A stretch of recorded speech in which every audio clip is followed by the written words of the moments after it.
galinha de peixe, reclama que o governo não deu dinheiro para a construção de casas de qualidade e que muita gente corre perigo vivendo nessas condições precárias. O novo primeiro-ministro japonês, Ryutaro Hashimoto, prometeu criar um novo comitê para ajudar a cidade de Kobe. Hoje, em Tóquio, mais de 250 pessoas participaram de uma simulação de terremoto para aprender os procedimentos corretos no caso de uma emergência. Ladrões invadem a...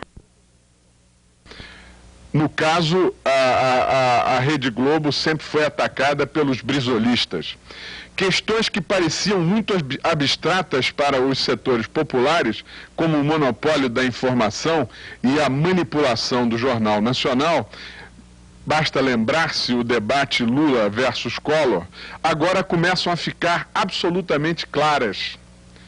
A nota de $1 que virou $100 é um exemplo absolutamente claro dessa questão da manipulação da opinião pública. Está claro que há uma briga empresarial, a audiência da Rede Record cresceu de forma assustadora, eles estão assustados. Mas acontece que a Rede Record tem uma programação que preserva a família. Em Brasília, o senador Espiridião Amin, do PPB, Partido Progressista Brasileiro, explicou hoje os motivos que o levaram a defender a concessão para a TV Record. Senador, por que o senhor votou a favor da renovação da concessão da TV Record? Em primeiro lugar, porque a TV Record não é estranha à sociedade brasileira. É uma emissora, e mais do que isso, compõe e lidera uma rede que é conhecida em todo o país. Em segundo lugar, por não haver no processo que foi submetido ao Senado qualquer irregularidade que representasse um comprometimento da capacidade de a emissora cumprir a sua finalidade social. O ministro das Comunicações, Sérgio Mota, vai entrar na Justiça contra o deputado Valdemar Costa Neto. Hoje, o presidente dos Correios respondeu às denúncias do deputado e disse que as medidas tomadas em relação à rede postal noturna atenderam determinação do Tribunal de Contas da União. O presidente dos Correios, Hamilton Gazzaniga, convocou hoje a imprensa para rebater as denúncias de irregularidades nos contratos da rede de postagem noturna, feitas ontem pelo deputado Valdemar Costa Neto. O presidente explicou que, graças à revisão da rede, determinada pelo ministro Sérgio Mota, foi possível reduzir de 51 para 37 o número de linhas responsáveis pelo transporte diário de 330 toneladas de correspondência, o que resultou numa economia anual de 50 milhões de reais. Os gastos mensais do Ministério das Comunicações com o serviço caíram de 17 para 12 milhões. Para o presidente dos Correios, o deputado, no mínimo, se equivocou. O deputado foi extremamente infeliz. Na tentativa dele atingir o seu objetivo político, ele agrediu a instituição. No Congresso, a reação dos parlamentares ante a denúncia de Costa Neto foi de incredulidade. O próprio deputado não faz segredo de que abriu guerra contra o ministro Sérgio Mota, de quem é um inimigo pessoal declarado. Os colegas de Congresso de Costa Neto sabem disso. Mas nenhum fundamento mesmo essas afirmações do deputado. Importante foi também, depois do que foi dito pelo deputado Valdemar Costa Neto, as informações e as declarações do Ministério das Comunicações, que foi muito convincente. Dizem que ele não teria ficado muito satisfeito com a não recondução para uma diretoria da Telesp de uma pessoa ligada politicamente a ele. Tudo bem, o ministro achou que essa pessoa não tinha qualificações, pelo menos técnicas, para estar lá. Esse é o motivo. As acusações dele são completamente levianas e, do ponto de vista político, são até infantis. O Ministério das Comunicações divulgou hoje, através da presidência dos Correios, documentos que asseguram a legitimidade da decisão do ministro Sérgio Mota de prorrogar os contratos com as empresas aéreas que prestam serviço aos Correios. Trata-se de uma carta da CISET, a Secretaria de Controle Interno, e de um despacho do Tribunal de Contas da União, assinado pelo ministro Marcos Vilaça, ainda em fevereiro de 95. Neste despacho, o ministro concorda com os procedimentos adotados pelo Ministério para solucionar o caso. Quanto aos ataques pessoais à honra do ministro Sérgio Mota, feitos pelo deputado Costa Neto, a estes ataques, o ministro se prepara para responder na Justiça. A sessão do Civan terminou hoje em tumulto. O presidente da Supercomissão, Antônio Carlos Magalhães, suspendeu o depoimento do brigadeiro Ivan Frota por considerar ofensivas as declarações dele sobre o Senado. A convocação do tenente brigadeiro da reserva Ivan Frota deveria encerrar a fase de depoimentos dos trabalhos da Comissão Especial do Senado que investiga o Civan. O brigadeiro tinha informações sobre irregularidades no projeto. Mas mal começou a sessão, o senador Jefferson Pérez, do PSDB do Amazonas, pediu explicações a Ivan Frota sobre uma entrevista em que ele acusa os parlamentares de receberem dinheiro do governo para aprovar o Civan. A resposta de Ivan Frota foi curta e grossa. Eu não retiro uma palavra daquilo que disse. A reação do presidente da comissão, o senador Antônio Carlos Magalhães, foi rápida. Se Vossa Excelência não retira uma palavra que disse, não temos por que ouvir. Muito bem, está encerrado o seu depoimento. Depois o senador explicou por que não permitiu o depoimento do brigadeiro. O brigadeiro não poderia jamais dirigir-se ao Senado como ele se dirigiu. E tendo dito que o Senado, fazendo aqueles juízos sobre o Senado não poderia ouvi-lo sob pena de aceitar o juízo que ele fez do Senado. O incidente na comissão especial ocupou a pauta do Senado durante a tarde.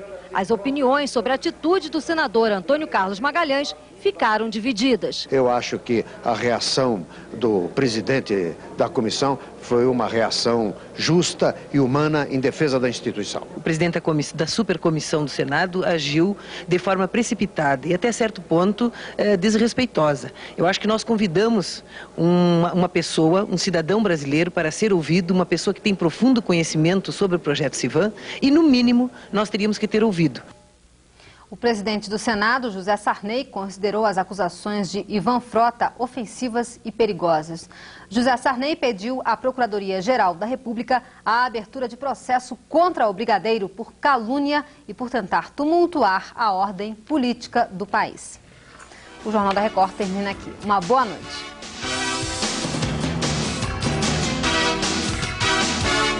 Pertencia ao governo federal. O alerta foi feito pelo Tribunal de Contas da União. Você compraria um carro se desconfiasse que ele já é seu? Essa é a grande dúvida do ministro da Fazenda, depois de alertado pelo Tribunal de Contas da União de que o aeroporto de Congonhas, que o governo federal está comprando do governo de São Paulo, por conta da dívida do Banespa, já é do governo federal há muito tempo. Este documento mostra a propriedade do governo federal sobre o aeroporto de Congonhas. Num exame feito em 77, o Tribunal de Contas descobriu que a concessão federal ao Estado de São Paulo do aeroporto de Congonhas, feita em 46, estava extinta desde novembro de 71 e recomendou o retorno do aeroporto à União, sua dona. Aparentemente, a recomendação não foi cumprida. Pesquisa no Congresso Nacional mostra que, desde então, nenhuma lei autorizou a transferência do aeroporto de Congonhas para o Estado de São Paulo, embora 3 decretos legislativos autorizem a transferência para São Paulo de áreas que compõem o aeroporto de Guarulhos. Sobre Congonhas, nada. A Secretaria do Patrimônio da União, que é um órgão do Ministério da Fazenda, investiga agora a propriedade do aeroporto de Congonhas, mas já tem fortes indícios de que ele é mesmo federal.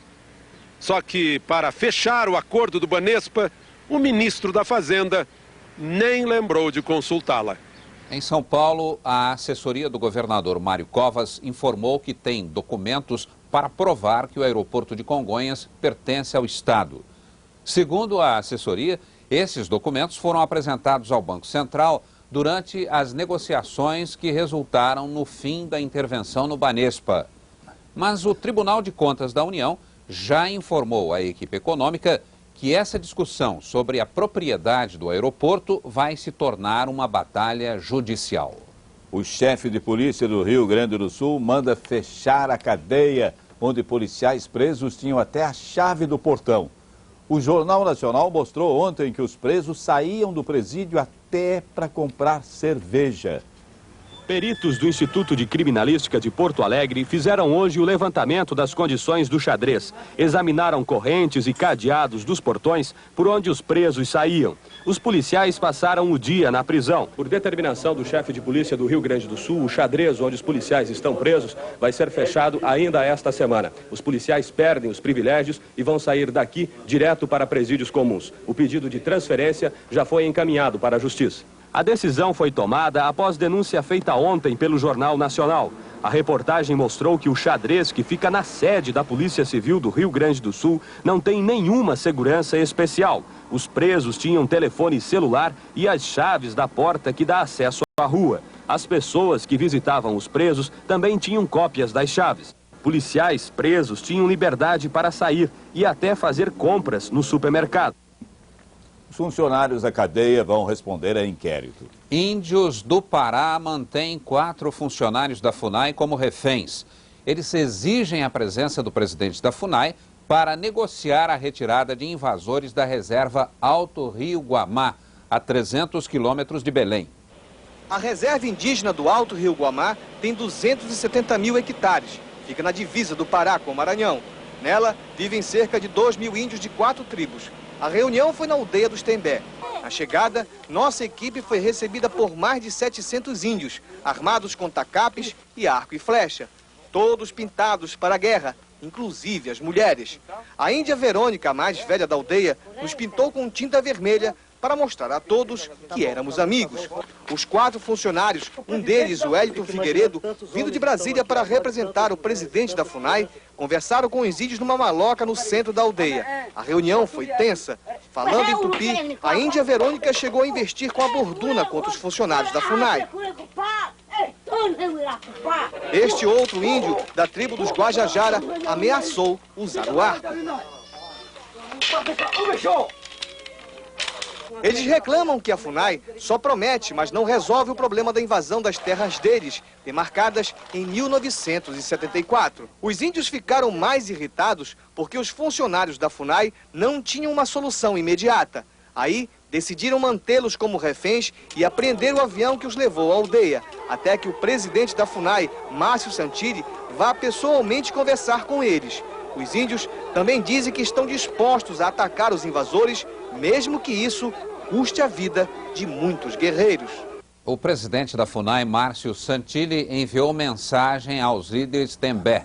Ele propõe a libertação dos reféns em troca de uma negociação em Brasília. Segundo a FUNAI, 2 mil invasores, entre poceiros e madeireiros, ocupam a região há 17 anos. A seguir, mudança no novo plano da casa própria. E um telefonema